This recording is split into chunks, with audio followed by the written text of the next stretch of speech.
네, 안녕하세요. 코주대감입니다. 제가 이번에 강의를 하나 찍게 됐는데 여러분들에게 소개시켜 드릴 첫 번째 강의는 멘탈 강의 관련해서 이야기를 드리려고 합니다. 근데 이 영상이 제가 유튜브 첫 번째 영상인데 코주대감이 뭐 하는 사람이냐 의문을 가지실 수가 있어요. 그래가지고 저에 대해서 잠깐 짧게 한번 소개하고 넘어가도록 하겠습니다. 저는 일단 17년부터 코인을 시작했습니다. 1년에는 이제 슬슬 코인 시장이 시작할 시기였죠. 코인 시장이 시작하는 시기였는데 한국에서는 그 전부터는 일단은 막 그렇게 유명한 거래소는 막 그렇게 없었고 빗썸이 본격적으로 이제 17년부터 시작을 해서 비트코인 다루기 시작을 했는데 근데 그 당시 빗썸 UI를 생각을 해보면은 지금 뭐 워비트, 뭐 빗썸, 뭐 코인환 이런 데 많이 있는데 빗썸 같은 경우에는 뭐 시간봉 같은 경우에도 제대로 지원을 안 했고 분봉도 자기가 원하는 대로 나눠줄 수도 있지 않았어요.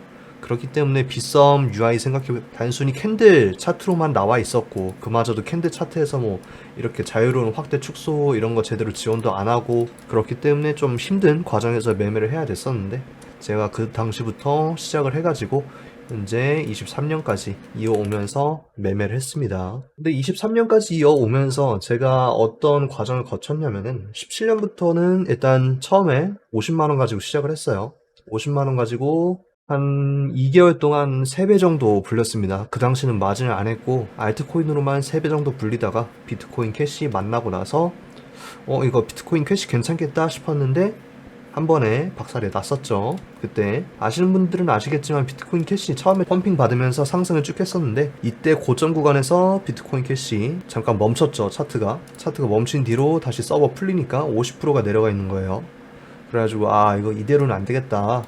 그래서 이제부터 공부를 시작하자 해가지고 17년 11월이었는데 이때 내려간 당시가 17년 12월부터 텔레그램을 하나 열었습니다.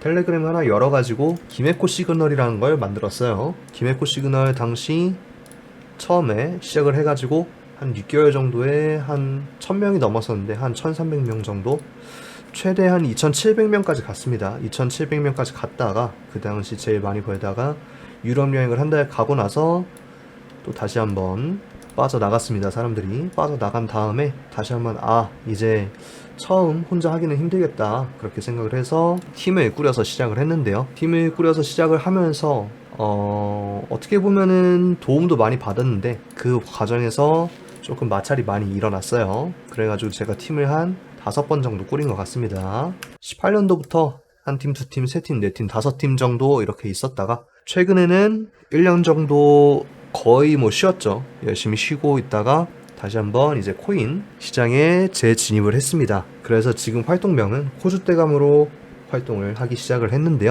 이 과정에서 제가 여러분들에게 말씀드리고 싶은 거는 저의 케이스 같은 경우에는 사람들 뭐 좀 팀적인 부분에서 많이 영향을 받았겠지만 개인적인 매매에서 좀 궁금하신 분들이 많을 거예요.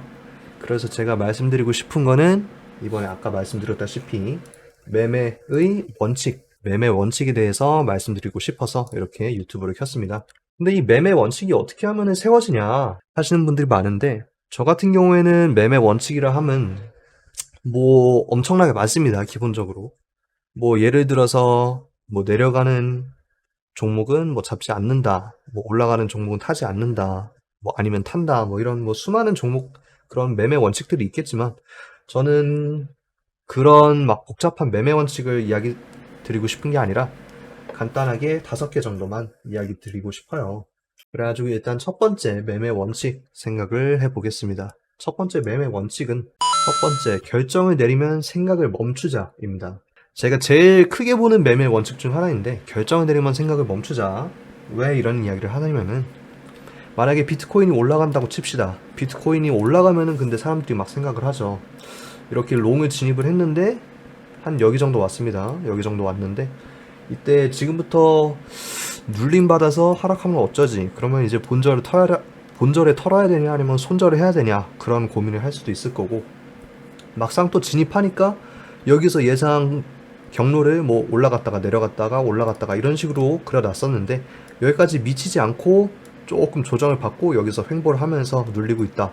그러면은 내가 진입했던 그런 예상 패턴이랑 다른데 하면서 좀 결정을 바꿀 수가 있습니다. 그러면서 오히려 조금 손익이 안 좋은 그런 매매를 하는 경우가 생기고 그렇기 때문에 결과적으로 수익이 떨어집니다. 매매 수익, 첫 번째 전략 하나하나마다 그런 수익이 떨어지고, 이게 장기적으로 이어지면은 좋지 못한 그런 결과가 되겠죠. 자기가 생각했던 그런 과정이랑. 그렇기 때문에 저는 결정을 내리면 생각을 멈추자라는 매매 원칙을 말씀을 드리고 싶습니다. 왜냐하면은 사람이 항상 생각하는 동물이기 때문에 자기 자신을 의심하는 게 일반적이지만, 의심을 결정 내린 판단까지 의심하기 시작하면은 결국은 매매의 중심을 잡지 못하고 넘어지게 되는 게 그런 사람이기 때문입니다. 그렇기 때문에 일단은 한번 꾸준히 계속해서 고민해서 내린 그런 매매 전략이 결정나는 순간에는 그 결정을 끝까지 믿어주시고 가져가는 게 제일 강한 매매 원칙이 될 수 있겠다, 이렇게 말씀드릴 수 있을 것 같아요. 근데 만약에 진짜로 내 결정이 틀렸다, 이런 경우가 있을 수 있어요. 그러면은 두 번째 매매 원칙, 확실한 스탑로스를 설정하자 말씀드리고 싶습니다. 스탑로스 같은 경우에는 대부분의 사람들이 알고 있어요. 스탑로스, 코인이든 뭐 주식이든 잡으시는 분들에서 많이 알고 있는데, 근데 생각보다 사람들이 스탑로스를 많이 무시를 합니다. 왜냐하면은 여기서 스탑로스 내 거 딱 치고 바로 그냥 올라가면 어떡하지? 뭐 이렇게 생각을 할 수도 있고, 아니면 스탑로스를 좀 터무니없는 곳에 걸어 두니까 스탑로스가 제대로 작동하는 거를 잘 보지 못해 합니다. 그래가지고 뭐 그냥 스탑로스 쓸모없는 게 아닌가, 이렇게 생각을 하실 수도 있어요. 근데 저희가 항상 코인 시장에서 겪는 거는 의외의 상황이 상당히 많이 나옵니다. 예를 들어서 비트코인, 여기 차트를 열어놨는데 비트코인 여기에서도 한번 보시게 된다면은 이 23년 3월 13일 봉 하나에 9%가 움직였습니다. 전일봉에서는 7%가 움직였고요. 근데 여기서 만약에 숏 관점을 잡고 있었다고 생각을 해봅시다. 이전에는 근데 막 그렇게까지 많이 움직이지 않았어요. 1.5%, 1% 뭐 이런 식으로 움직이다가 한번 크게 뺐으니까 여기서 멈췄다. 근데 양봉 다시 한번 조그맣게 나왔다고 해서 숏 만약에 관점을 가지고 있으신 분들이 여기서 잠깐 올랐는데 사실상 내려갔으니까 이제 다시 눌림 나오지 않을까, 이렇게 생각을 해 주실 수도 있어요. 근데 그러면은 필연적으로 손익비 매매가 필요합니다. 이런 식으로 만약에 여기서 추가적인 하락을 생각을 하고 있다면은, 그렇게 되면은 간단하게 예를 들어서 이전에 돌파했었던 넥라인 이쪽까지 숏을 잡는다고 생각을 해봅시다. 그렇게 되면은 12%가 내려갈 필요가 있겠죠. 근데 12%가 내려간다면은 똑같이 위에 올라가는 움직임도 12%를 생각을 해줘야 됩니다. 그렇게 되면은 뭐 손익비 이런 식으로 1대1 비율이 나오게 되겠죠. 근데 이 손익비를 무시하고 만약에 스탑로스 여기를 설정을 안 했다고 생각을 해봅시다. 여기 설정을 안 해놨다가 올라갔어요. 그러면 일단은 스탑로스 안 건 상황에서 올라갔네? 근데 여기서 어차피 많이 내렸으니까 한 50% 정도 도달했으니까 다시 눌림 나오지 않을까? 생각을 했는데 엄청나게 올라갑니다. 28%, 40%, 50% 이렇게 상승을 해줬어요. 근데 만약에 손익비를 생각을 해서 스탑로스를 걸어줬다면은 여기서 12% 스탑로스 났으니까 내 전략이 틀렸구나, 이렇게 생각을 할 수도 있겠고, 내 전략이 틀렸으면은 다시 한번 그러면 그때 전략을 짜야겠죠. 다시 전략을 짜가지고 여기서 뭐 롱 포지션 관점을 새롭게 세운다든지, 아니면은 다시 한번 올라가는 거 살펴보고 숏 포지션 관점을 새롭게 세운다든지, 그런 새로운 전략 시도를 가능하겠죠. 그리고 질문에서 상당히 많이 들어왔던 질문은, 뭐 평단가 만약에 삼성전자라고 치면은 평단가 저 95,000원인데 이거 어떻게 탈출할 수 있을까요? 이렇게 이야기를 합니다. 근데 지금 삼성전자가 최근에 많이 올랐다고 해도 7만원 초반대죠. 근데 2020년에 삼성전자 올라갔던 95,000원대에 절대 안 옵니다. 지금 아직까지는.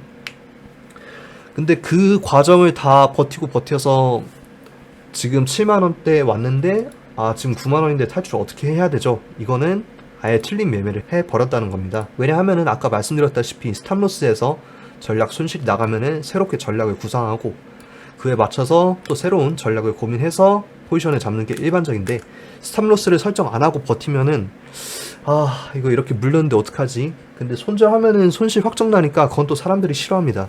그래가지고 손실 확정 안 나고 조금 더 여기서 물타기를 해볼까, 이런 식으로 기존 전략에서 변경을 하게 됩니다.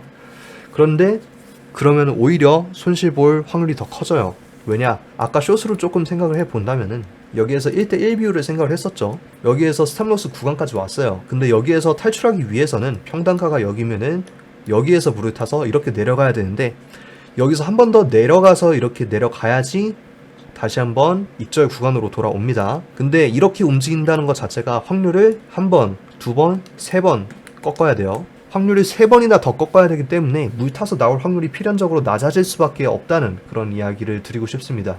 그래서 결과적으로는 매매를 진짜 확정적인 경우가 아닌 경우, 근데 그것도 사실 사람이기 때문에 확정적인 경우를 만들 수가 없겠죠. 그래서 저는 확실한 스탑로스를 설정하자 이렇게 말씀을 드리고 싶습니다. 그래서 스탑로스를 설정 안 하면은 돌이킬 수 없는 손실로 이어질 수 있기 때문에 항상 스탑로스를 설정해 주시는 걸 부탁드리겠고요. 세 번째 매매 원칙 말씀드리겠습니다.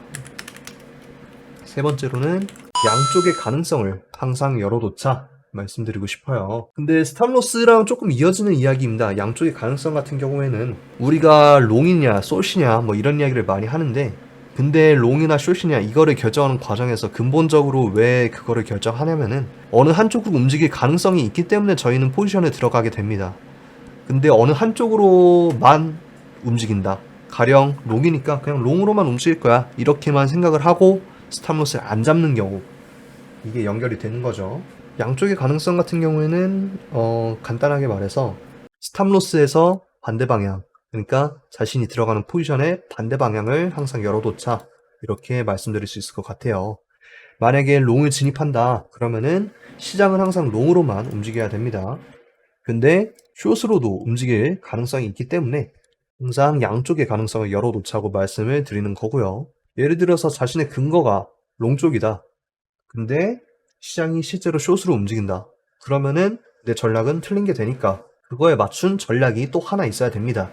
만약에 롱 전략만 세워놓고 있다가 시장이 숏으로 움직인다, 근데 그러면 이쪽에서는 아무 전략도 없으면은 여기서 추가적으로 대처할 방법이 없기 때문에, 그래서 앞에 2번 스탑로스 그리고 3번 양쪽의 가능성을 항상 열어놓자, 그래야지 숏으로 움직였을 때 그 다음 포지션을 대응을 할 수가 있기 때문에 저는 3번 양쪽의 가능성을 항상 열어놓자 이렇게 말씀을 드리고 싶고요. 그리고 네 번째, 진입의 근거를 찾자. 항상 근데 이어지는 이야기입니다. 스탑로스든 뭐 3번이든 지금 말씀드리는 4번이든 이어지는 이야기인데, 이번에는 일단 진입의 근거를 찾자라는 이야기를 할 수 있을 것 같습니다.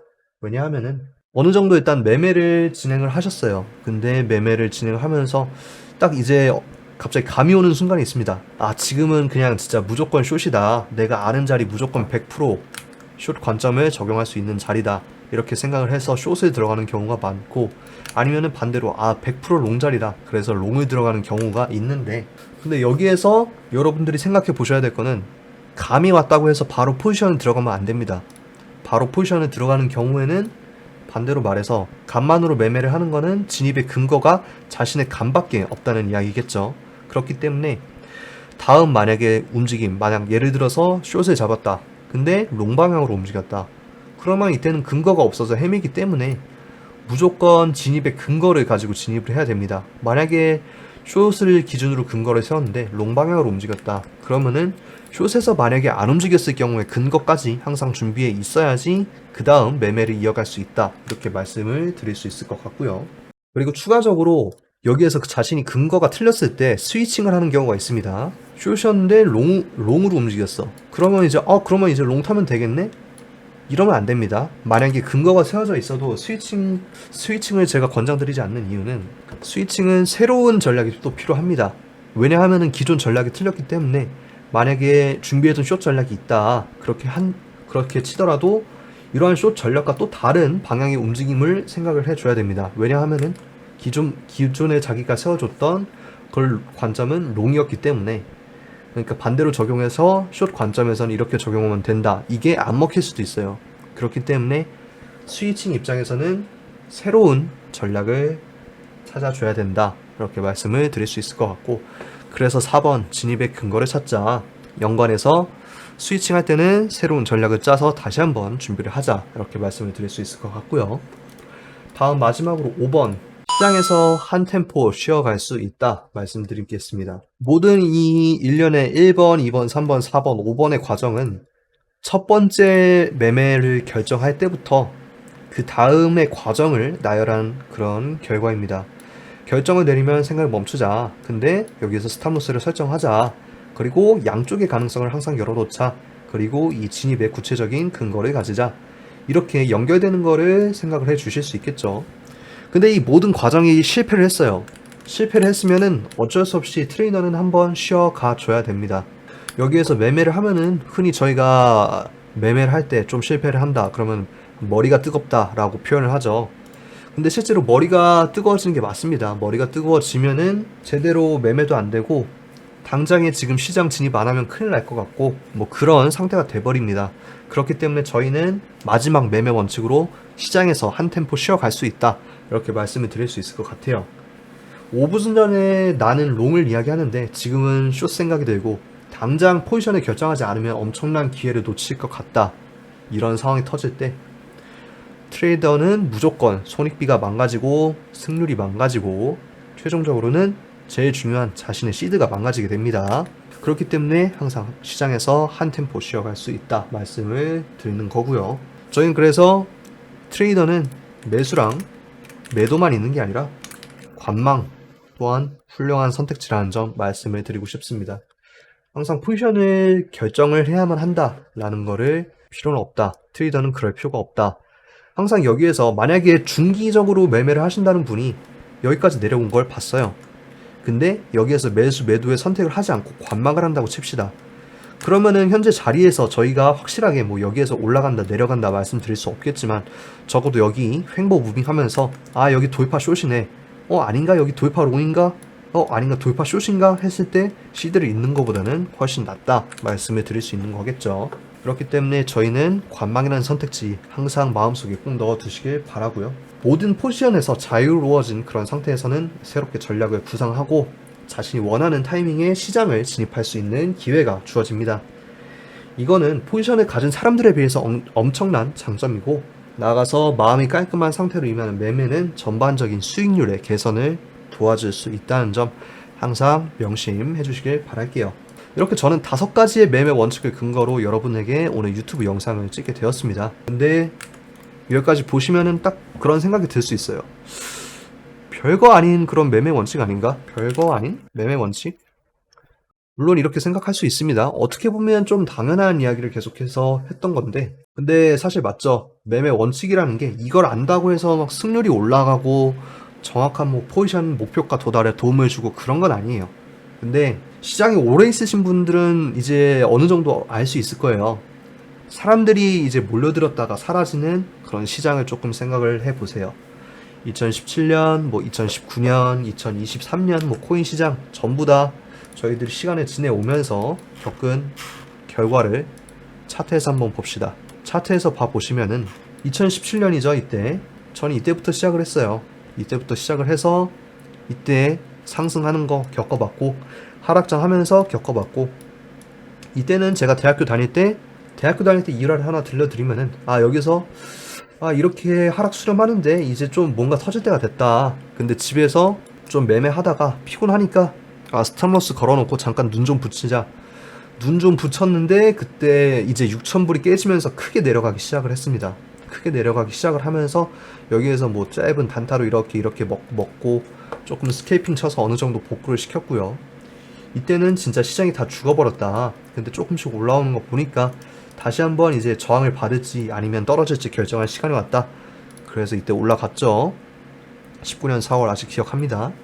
올라가서 12,000불쯤 오니까 다시 한번 이제 17년 코인 불장 오는 거냐 이랬는데 안 오고 코로나 빔 한번 나왔죠. 코로나 빔 강하게 한번 나왔고 근데 여기에서 사람들이 이제 진짜 끝났나 보다 했는데 다시 한번 매수 반등 찾아왔고요. 다시 한번 12,000불이 올라갔습니다. 그래가지고 사람들이 이거 슬슬 다시 한번 매수세 들어온 거 아니냐? 이렇게 생각을 했는데 이때부터 2020년 10월부터 21년 4월까지 12,000불에서 59,000불까지 오를지 누가 알았겠습니까? 이렇게 오르면서 여기서 한 24,000불 올라가면 진짜 많이 잘 올라간 거다 이렇게 생각을 했었고 저도 실제로도 여기 19,000불 자리 돌파하면은 한 28K 정도까지는 생각을 했어요. 근데 28K 넘어가면서 크게 상승을 했고 여기에서 롱, 숏, 롱 이렇게 했고 여기서는 고점에서 숏을 쳤습니다. 제 옛날 채널에서도 나와 있는 그런 브리핑인데 숏 쳤고 다시 한번 올라갈 때 여기에서는 오히려 조금 좀 이제 경계를 해야 된다. 7만불, 8만불 당연히 열려있는 거지만 여기에서 고점 너무 많이 올라왔다. 그래가지고 저항 조심해라 이야기를 드렸고요. 저항이 62,000에서 43,000까지 나왔을 때 사람들 그렇게 의심 안 했습니다. 그렇게 많이 빠져도 이미 고점이니까 크게 안 밀리겠지 이렇게 생각을 했어요. 근데 여기서 쭉 밀렸고 코인 암흑기가 왔었죠. 암흑기가 온 상태에서 이제 다시 한번 저점에서 반등을 하느냐 마느냐 그런 기로에 달려 있습니다. 근데 이 시장을 전체적으로 짚어봤는데 다시 생각해보면은 과거의 그런 코인 불장, 얼음장 이런 거랑 별반 다르지 않아요. 사람들이 생각하는 게. 사람들은 항상 매매를 할 때 꾸준함을 조금 잃어버리고 고래벌을 쓰거나 아니면은 변동성 이렇게 커질 때 눈이 멀죠. 불나방처럼 달려듭니다. 근데 그러면서 제가 텔레그램을 운영하면서 수십 개, 수백 개의 리딩방들 그런 방들이 생겼다가 없어지는 거를 계속해서 지켜봤어요. 근데 저는 여전히 남아있죠. 근데 저는 이 과정을 모든 거를 매매 원칙 덕분이라고 생각을 합니다. 매매 원칙이 저에게 도와준 거는 시장에서 살아남는, 살아있고 더 미래 시장을 볼 수 있게 해주는 그런 방법이라고 생각을 해요. 그래서 제가 마지막으로 제안드리는 거는 나 자신을 잃지 마세요. 시장에서 항상 돈을 쫓아서 흔들리다 보면은 어느 순간 자신이 세운 매매 원칙들 그런 거 다 까먹게 되고 고 레버리지 쓰면서 시드 늘어날 때도 있지만 한순간에 시드가 사라질 때도 있습니다. 그런 거를 항상 명심을 하세요. 모든 시장에는 똑같이 사람들이 행동을 해왔고 똑같이 돈을 잃어왔고 똑같이 돈을 벌어왔습니다. 그래서 단편적인 시장에 휩쓸리지 말고 자신의 매매 근거를 다듬어 주시고요. 다듬어진 근거를 바탕으로 시장의 추세를 읽으시고 철저하게 전략을 세워주세요. 그리고 전략이 한 방향으로만 갈 수는 없기 때문에 양 방향으로 생각해 주세요. 그리고 항상 다듬어진 근거를 바탕으로 해도 100%는 없기에 스탑로스를 걸어주세요. 하나의 매매가 종료되면 처음으로 돌아가서 결과를 바탕으로 다시금 시작해주세요. 모든 매매 원칙은 기계적 매매를 위함입니다. 이해가 되세요? 기계. 요즘에는 월스트리트 이런 데에서는 매매 프로그램을 쓰죠. 사실 AI가 최근에 많이 주식 테마가 돌았었는데 주식시장에서 이미 제일 먼저 쓰였어요. AI 관련된 분야는. 근데 그런 AI조차도 승률 52%만 나와도 수천억, 몇 조를 줘도 안 팝니다.